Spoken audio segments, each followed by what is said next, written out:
Key in. Oh, this is scary. 3, 2, 1, contact. Carl, what happened? You hurt your leg? I like your new cane. Listen here, buddy. Get off my grass!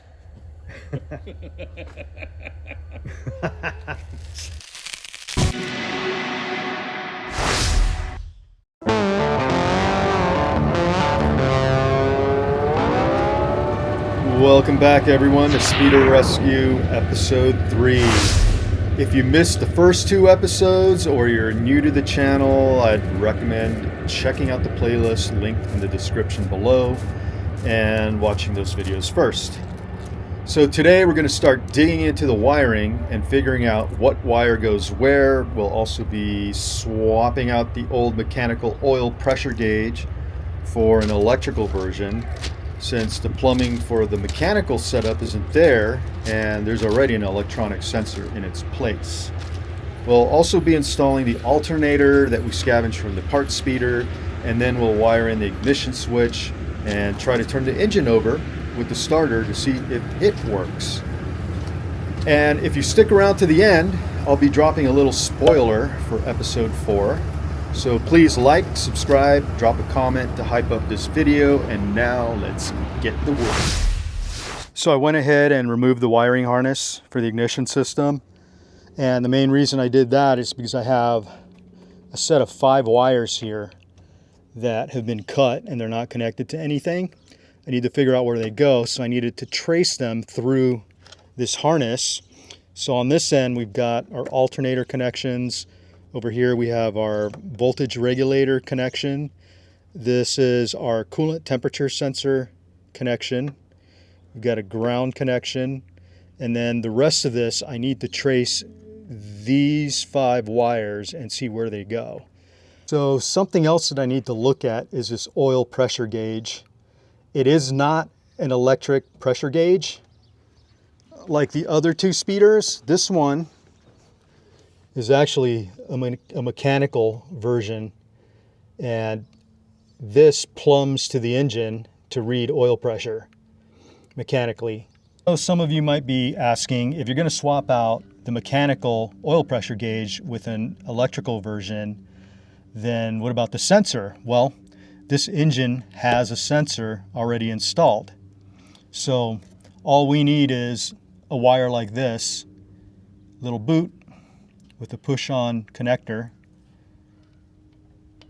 mounts like that, and then run this wire to our new gauge and we'll be good to go. So I'm going to go over there and grab that one, install it into this speeder, and we should be good to go. Well, back at the parts speeder, going to grab that oil pressure gauge out of this one, because the one that's in our speeder is a mechanical pressure gauge. So I'll be removing this gauge right here, oil pressure gauge. So I just have to come back here and remove a couple of those nuts and she should pop right out.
And just like that, we have our oil pressure sensor gauge. I'm going to go back to the other speeder, remove the mechanical gauge, and pop that back into this hole. So this one at least has a gauge. It's not missing a gauge. So, all right, let's go. So I got my new gauge. Has electrical connections on the back. This is the back side of the existing gauge, and it's got a mechanical connection. So this would connect to the engine and it would read the pressure from the engine directly through this pipe. So I'm gonna take this off and replace it with my new one.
It's in there pretty tight. There we go.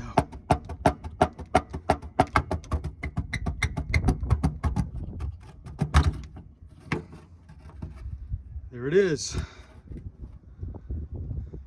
So here's the old oil pressure gauge, and this is set up to be plumbed to the engine so that it can read the pressure in the crankcase. Unfortunately, this engine doesn't have that type of plumbing on it, but it does have a sensor that I can plug into. So I'm going to use this oil pressure sensor. It's a Ford engine, but I'm going to use this oil pressure sensor instead. So I'm going to go ahead and mount this in there and plug it in.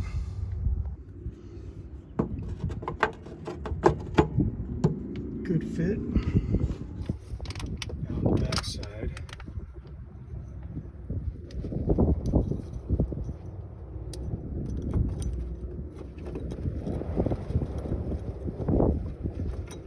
I'm going to need two hands to do this. Got the mounting bracket in, and let's go ahead and put the nuts back on. So all of this will be taken apart again and cleaned and painted and whatnot. For now, everything's just going back in until we get this engine started.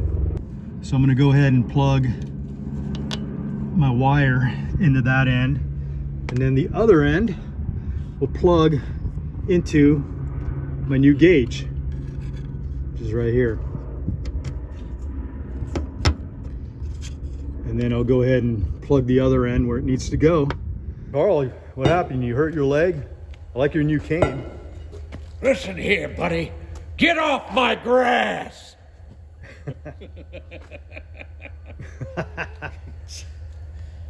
I like your cane though. Looks like one of the stanchions from the locomotive. Problem is, I put it on my foot and I can... Oh, yeah, you got to wear steel-toed Yeah. boots with that cane. Yeah. Bam. Well, I got to see if I can recreate this this shape and put it on the 1.25" rod to make new stanchions. You're always working, always working. That's what I'll do tomorrow. It's Sunday, the day of work. Day of work. Yeah. It's a day of rest for all of us, but day of work for you. All right, Carl. Well, it's a day of making a plan, let's say. Well, we'll see you on the 4th of July. You're going to be here, right? Oh, yeah. You're going to be here on the 4th of July? I think I'm contractually obligated to provide my services. Your services. All right, Carl. Sure. We'll talk to you later. Radio. So I just removed this alternator from our speeder.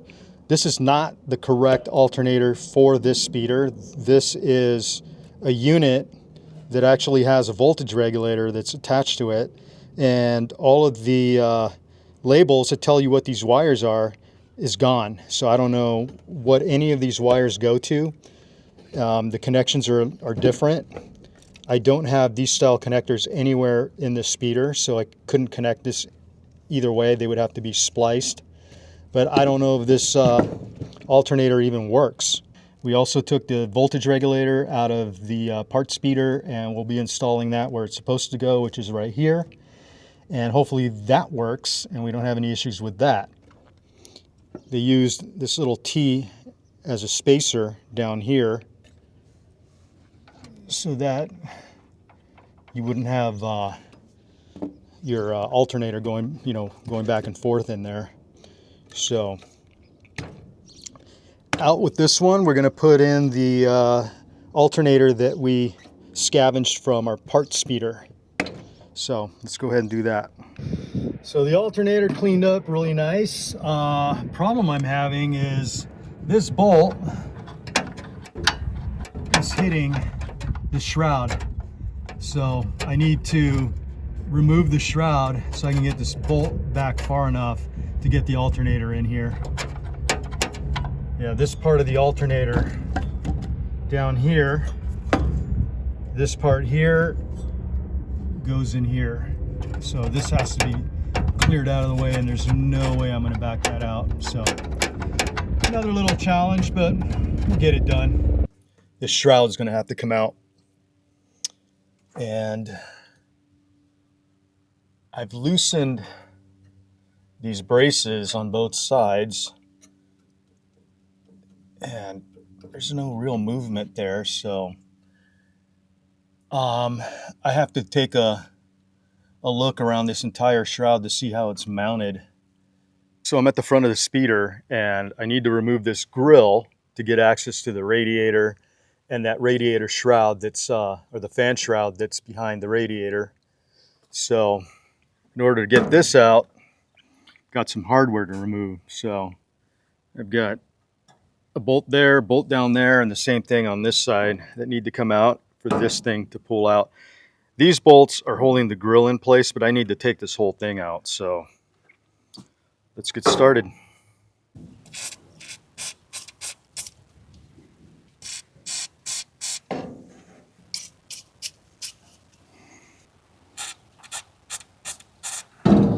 Well, good news for me, I have access to those bolts right here from the engine bay side. So I'll be able to easily get those out. They won't be trapped by the radiator on the other side. So I've got them on both sides, so I'm going to get started on getting those out.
Okay, Grill's out.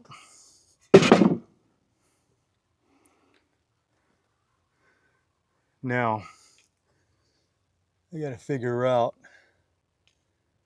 what comes off next to gain access to that shroud. So now that the grill's off, this entire radiator needs to move forward. And the only thing holding it in that I can see are some bolts down at the bottom, because there's nothing here on the sides holding it in. This bar right here has been disconnected. Radiator hose up at the top, I'll just disconnect that. But there is some type of connection down below under the shroud, and I'll have to take those bolts out, and then I should be able to move this radiator out of the way. So let's go ahead and do that. So down here at the bottom of the radiator, we have two bolts that look to be loosened, but I got one bolt here and one bolt over here that need to come off so that I can move that radiator out of the way.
So I removed the bolts that hold the radiator base to the frame, and I could have just removed these bolts that are holding the radiator to this metal panel that bolts to the frame, but the problem is this bolt just spins.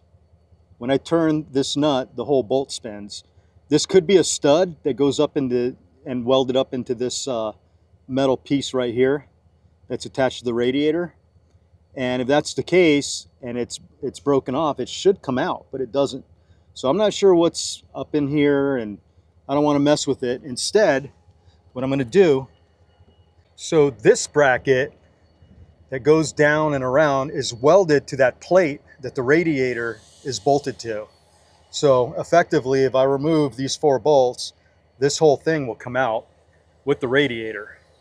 So I'm going to go ahead and remove these 4 bolts and then just push the whole radiator forward so that I can remove this captive bolt. That way I can get this alternator back in. All right, let's do it.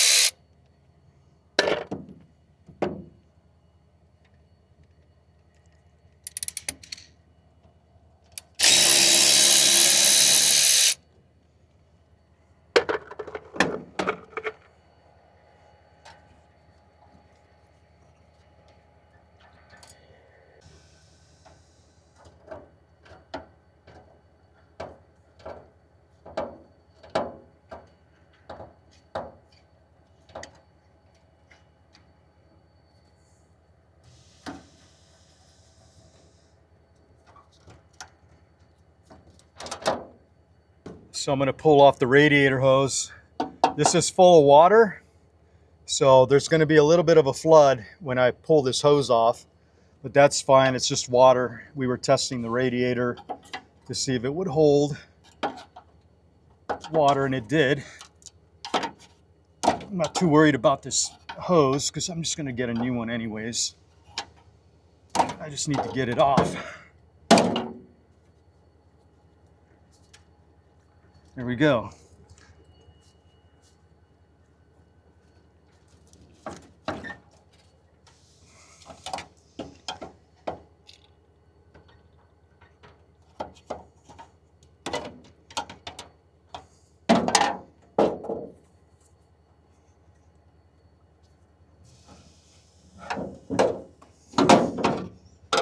I'll lose my tool there.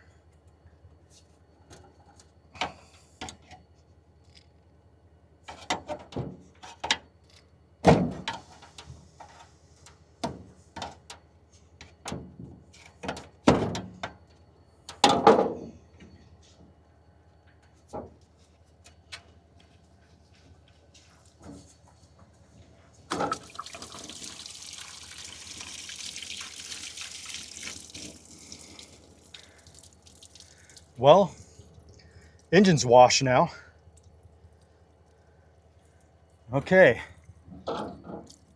Radiator does move, so let me try to move the radiator forward now.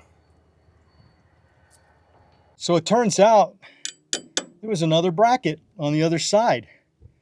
4 bolts, pop the bolts out. It's now disconnected from the engine, and that bracket connects to the base plate of the radiator.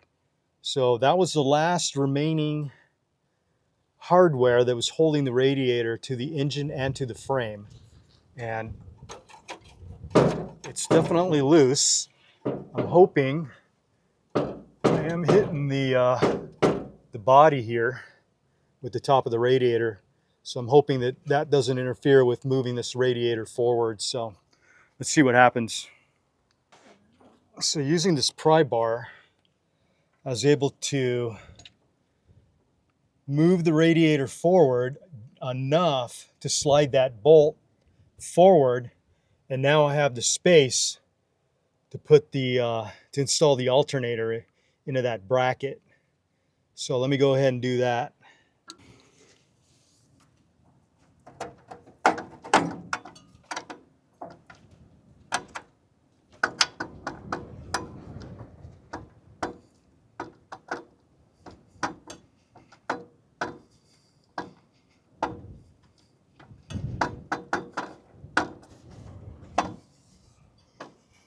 Okay, now I just need to get a socket wrench and drive that in.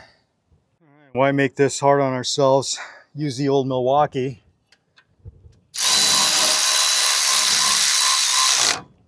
All right, went too far.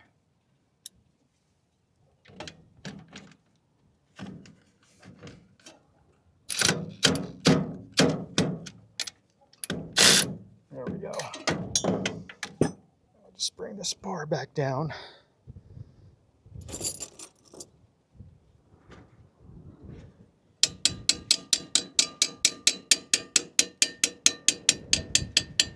There we go.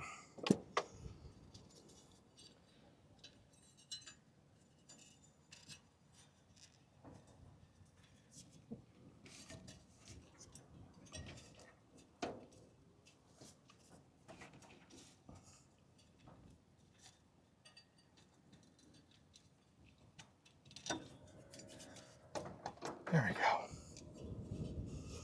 Okay, now I just got to find a bolt. What did I do with the bolt that goes here? I'll have to check one of my buckets.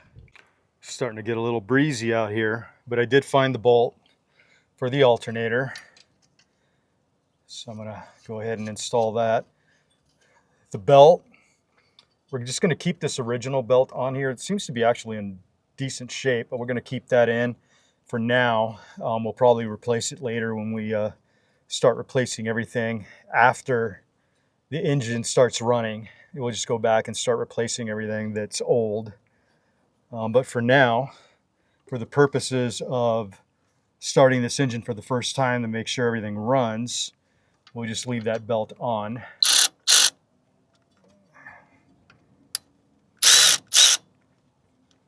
Make sure that belt's got the right amount of tension.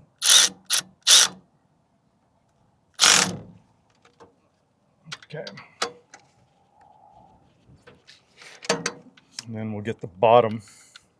It's a different size socket.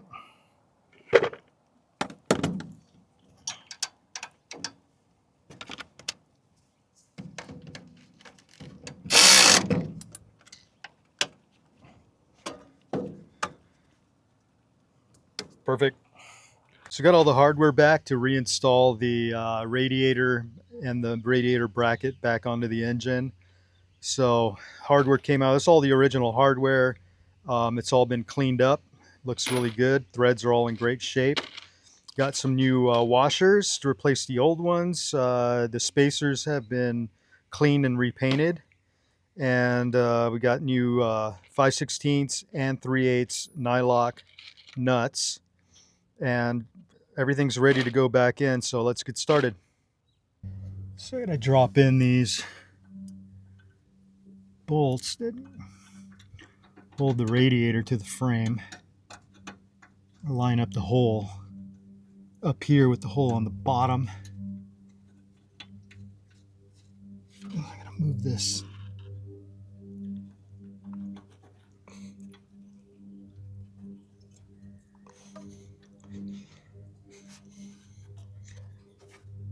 It's in an awkward spot. There we go. I think I'm, yeah, hitting the rubber grommet. Okay, it's in. So now I'm going to fasten it from the other side. So since I'm by myself today, I've got this bolt down here that I need to tighten the nut from the other side. So I'm going to use this crescent wrench, vice crescent wrench, to hold it up here. Focus down there.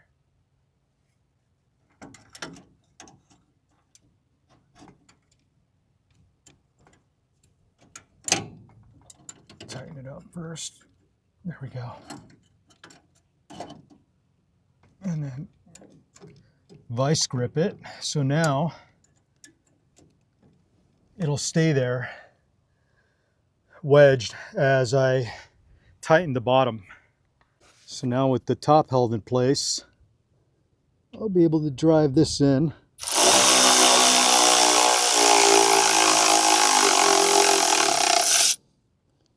Beautiful. So my crescent wrench, vice crescent wrench, held the bolt in place and didn't fall off or anything. That's what I like about that tool, is that if I put a wrench up there, sometimes the wrenches fall off the bolt, but that thing's gripped onto the bolt. So I like that thing. So I'll go ahead and do this other side. It's going to be a little more difficult because I don't have as much access to the bolt on this other side as I do on this side. So here goes nothing. All right, let's see if I have as much luck on this side.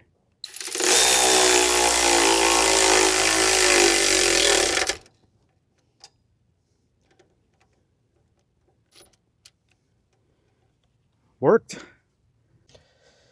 Now I need to bolt this bracket onto the engine. Just gotta line it up.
So I went ahead and harvested this used voltage regulator that I still need to tighten on here. I harvested this one from the other part speeder that we have that's out in the yard that we've been taking parts off of. This speeder didn't have this, but there is a place for it right here. So that's where this one's going to live. We'll connect it to the original alternator that came out of the other speeder as well. Somebody tried to upgrade the alternator on this speeder with one that has an built-in voltage regulator, but that thing was in such bad shape from sitting around in the sun, and the wiring didn't match up with the wiring that's in the speeder. So ended up just going back to the original alternator. And next thing, now that this is all in, is connecting the ignition switch and all the ignition wiring and testing to see if the starter actually spins up. So that'll be next. So let's keep going. Now I need to get these spacers in between this bracket and the engine and put these bolts in. So I don't know how hard that's going to be, but let's figure it out.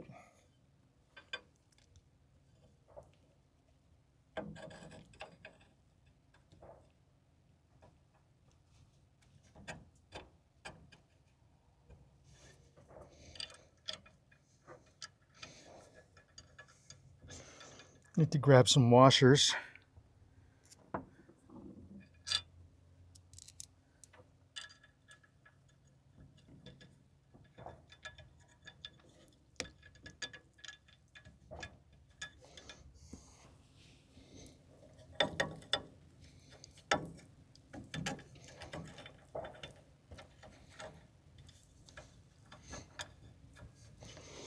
Okay.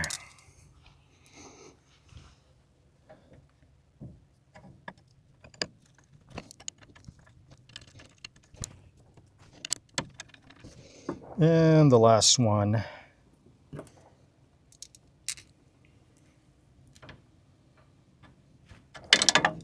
Of course, I dropped it. Okay, I got it back. It fell down on the ground underneath the speeder in the weeds, but I got it back. Okay.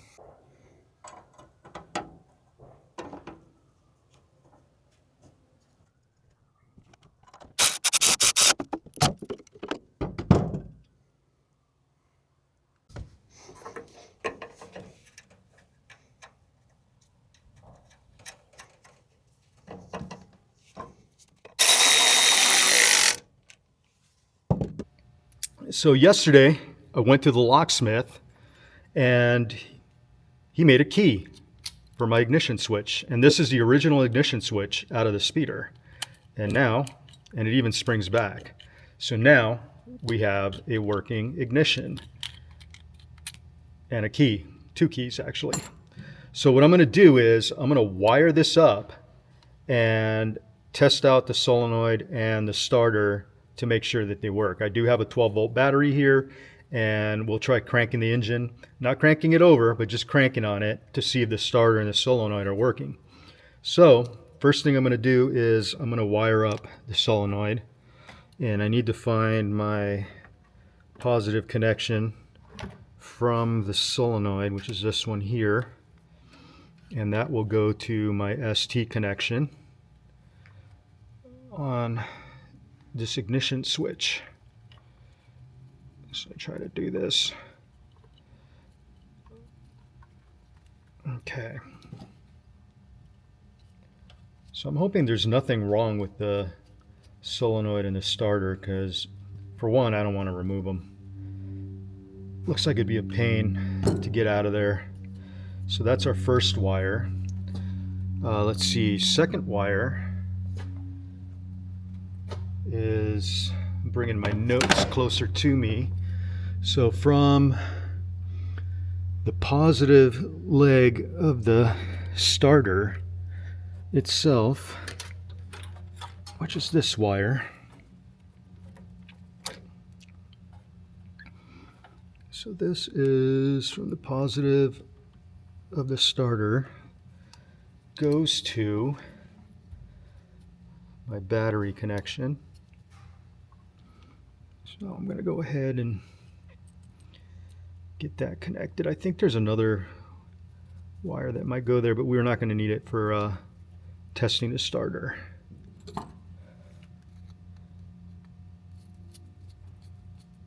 But there is another wire that connects here as well that comes from the ammeter, but I don't think we need that for right now.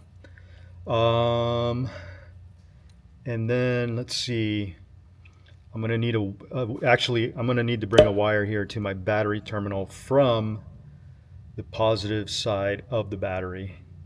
So let me go ahead and find that wire and I'll be right back. Okay, so this is going to look pretty rigged, but trust me, it's just a switch. I can't hurt anything. So with that being said, let's see. So far I've connected the ST connection to the positive side of the solenoid, and then the positive side of the starter connected to the bat connection or bat terminal on the ignition switch. Now I'm going to take a jumper from the bat connection to my battery, and I don't get any sparks, so I think we're okay. Okay, so I've got my battery. I also have the starter's positive cable going directly to the battery, the ground of the battery going to that bracket right there for engine ground. So at this point, we should be able to put a key in it and maybe crank it over. So let's see what happens. I'm going to set the camera down as best as I can here. I'm having a lot of problems here with this wannabe tripod that I'm using. Okay, there we go. All right, so here we go.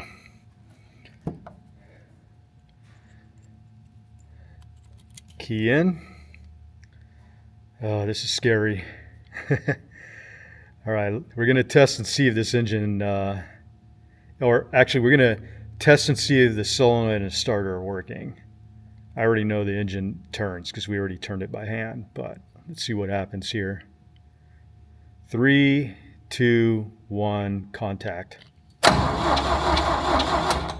Oh boy, that was awesome.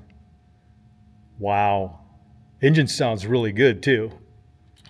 Wow. The starter and the solenoid work. That's great. Oh my God. That is amazing. Okay. So now that that works, we'll get the ignition all put back together and we'll check for spark. And then next will be, in our next episode, we'll be working on the carburetor. So stay tuned for that. The rebuild kit just showed up in the mail. So we'll take you through that process. It's a Zenith 33 carburetor. There's not a lot of, there's hardly anything out there for this carburetor, but we were able to find a company out here in California that sells the gasket kit, the rebuild kit. So he said he only has 3 left, so I don't know if that was a sales tactic or no, I was already sold, so it's not like he was trying to sell me on a kit because I need one. So anyways, things are looking really good now, so I'm all pumped. So stay tuned for our next episode where we will most likely be trying to crank the engine over, having it fire up for the first time. All right, have a good one.